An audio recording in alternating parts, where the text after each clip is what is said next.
I don't know what's more dangerous, Derek, driving 250 miles an hour or telling somebody what their trade-in is worth. Yeah, exactly. He said, I guarantee within a year you'll be in a factory team. And he said, oh, I can't drive a stick shift. God, how awful. He doesn't know how to drive a stick. I made a name for myself in this industry, that to be trusted with these vehicles, to be a, lack of a better term, a curator. People would hand me the keys to their vehicles at events, or, companies would hand me the keys to their cars, and they knew that I, could be trusted with driving them, with, promoting them, with presenting them in a way that was beneficial to their company and to the brand itself. And I sold it at a good, handsome profit. I built a bigger restaurant, and actually I went broke. I went bankrupt. And he and I developed the concept of Red Lobster. And we sold it to General Mills at that time. God has always been in my life, and the timing has always been perfect. I've got 2 sports Emmy wins for the 100,000 Cameras documentary series. You just said bumpers and teasers. Oh, yeah, bumpers and teasing. Bumps and teases. Got a 30, got a 45 coming down the pipe. This place holds legends and history. Dodge Charger.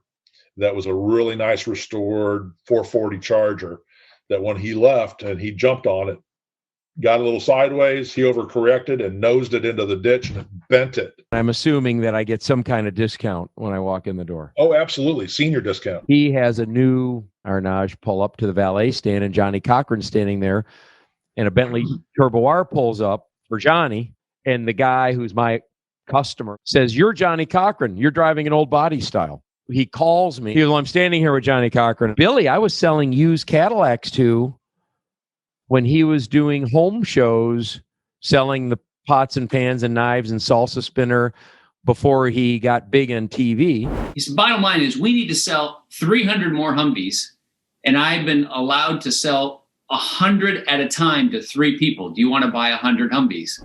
I mean, my dad taught me, I will tell you the driving force of me playing with specialty stuff, offshore championship boats and cranes and bulldozers and buses and planes. He taught me a really simple process of valuing used assets, and you would be shocked how often it works. And it's this simple. So I won't take credit for this. This is for my dad. Okay. Anything that is like new and is serviceable is worth half of new to an end user. A phone call from Bentley's marketing director. They wrecked all 4 cars. So we got an invoice just for the jet was north of $70,000.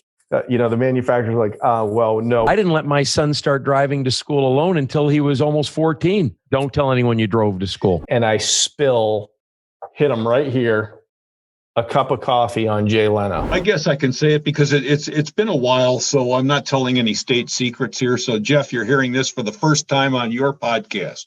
When I arrived, we were losing about $110 million a year. The whole approach, we went from $110 million in Brazil loss to over $1.5 billion of profit. I had the only white Escalade in Russia. Mr. Brown, welcome to St. Petersburg. I just have one question for you. Do you have the authority to negotiate the deal for this plant? And I just looked up and said, Governor, I am General Motors in Russia. I ended up moving it from NASDAQ to the New York Stock Exchange, and that was very, very profitable. I lived in a little condominium I'd rented, and it had no furniture. I thought it was kind of dangerous, still do. I look back on that one and think, why did I ever do that? Because a mid-air collision is about as fatal as it can be. Well, I'm glad that you didn't share with the passengers what you were thinking about. To us, it was just like, hey, we're here. So yeah. Well, you couldn't see the pucker on my touche. First car I bought with my own money, like my first purchase, was a Lotus Esprit Turbo. Really?